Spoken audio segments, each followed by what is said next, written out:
untuk materi yang pertama yaitu tentang karakteristik dari kualitatif informasi akuntansi. Yang pertama, di situ kita membuat perbandingan dari 4 prinsip standar akuntansi. Yang pertama yaitu dari prinsip A Statement of Basic Accounting Association atau ASOBAT. Nah, dari prinsip yang pertama ini mereka memberikan pedoman bahwasanya dalam karakteristik informasi akuntansi yang baik yaitu pertama menyediakan informasi yang relevan. Nah, yang kedua yaitu informasinya dapat diverifikasi atau punya kesamaan dengan objektivitas dari aspek pengukurannya. Yang ketiga yaitu memiliki freedom from bias atau pelengkap dari netralitas dalam kerangka konseptual yang dimiliki perusahaan. Dan yang terakhir yaitu ada quantifiability yang merupakan suatu informasi akuntansi yang dapat dikuantitatifkan. Bahwasanya informasi yang ada di dalam akuntansi itu dapat dikuantitatifkan. Kemudian yang kedua yaitu tentang prinsip dari Accounting Principle Board Number 4 atau APB. Ini menyebutkan bahwasanya dalam statement akuntansi itu dalam karakteristik informasi akuntansi baiknya itu ada relevan, sama seperti tadi ada menyediakan informasi yang relevan. Yang kedua yaitu understandability, yang dimana informasinya itu dipilih untuk disajikan bukan saja yang penting, tapi juga harus memberikan informasi yang berguna untuk si user atau si penggunanya. Yang ketiga yaitu verifiability, sama seperti tadi sebagai pelengkap atau bisa diverifikasi hasil akuntansinya ini dapat diperiksa oleh orang lain, bisa dijadikan sebagai bahan perbandingan. Yang selanjutnya yaitu ada neutrality. Laporan akuntansi ini netral terhadap pihak-pihak manapun yang menggunakan laporan tersebut. Yang selanjutnya yaitu timeliness yang bahwasanya laporan akuntansi ini itu bisa berguna dari waktu ke waktu atau dalam suatu periode waktu tertentu. Yang selanjutnya yaitu ada comparability, yaitu informasi akuntansi ini harus dapat saling dibandingkan. Sama seperti tadi yang neutrality bukan.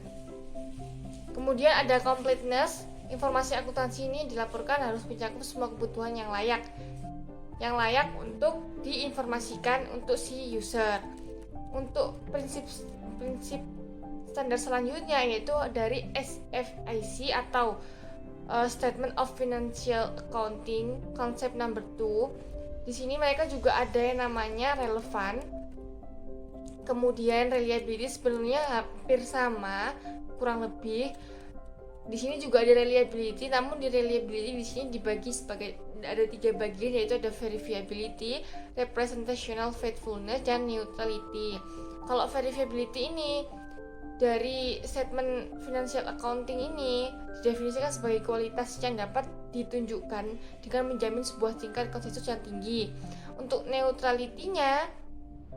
netralitasnya berarti bahwa dalam merumuskan atau menerapkan standar, perhatian utamanya harus pada relevansi.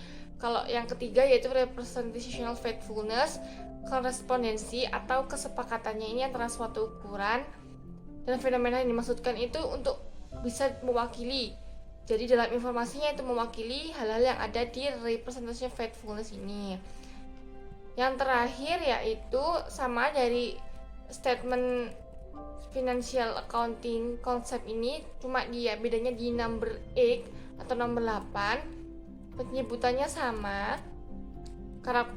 Jadi dari keempat prinsip standar ini fungsinya atau dimaksudkannya ada prinsip ini untuk memudahkan para penggunanya, para usernya dalam mendapatkan informasi yang akurat dan bisa memudahkan si user untuk mengambil keputusan dalam langkah meningkatkan manajemen strateginya mereka.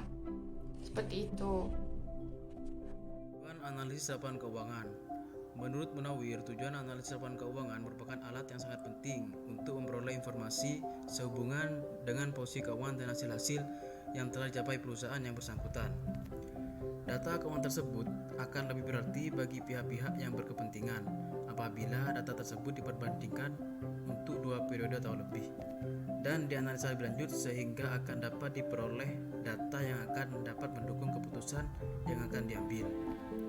Menurut Kashmir, secara umum dikatakan bahwa tujuan dan manfaat analis laporan keuangan adalah satu, mengetahui posisi keuangan perusahaan dalam satu periode tertentu, baik harta, kewajiban, modal maupun hasil usaha yang telah dicapai untuk beberapa periode. Yang kedua, untuk mengetahui kelemahan-kelemahan apa saja yang menjadi kekuatan perusahaan. Yang ketiga, untuk mengetahui kekuatan-kekuatan yang dimiliki. Yang keempat, untuk mengetahui langkah-langkah perbaikan apa saja yang perlu dilakukan ke depan yang berkaitan dengan posisi keuangan perusahaan saat ini. Yang kelima, untuk melakukan penilaian kinerja manajemen ke depan apakah perlu penyegaran atau tidak karena sudah dianggap berhasil atau gagal. Yang keenam, dapat juga digunakan sebagai pembanding dengan perusahaan jenis tentang hasil yang mereka capai.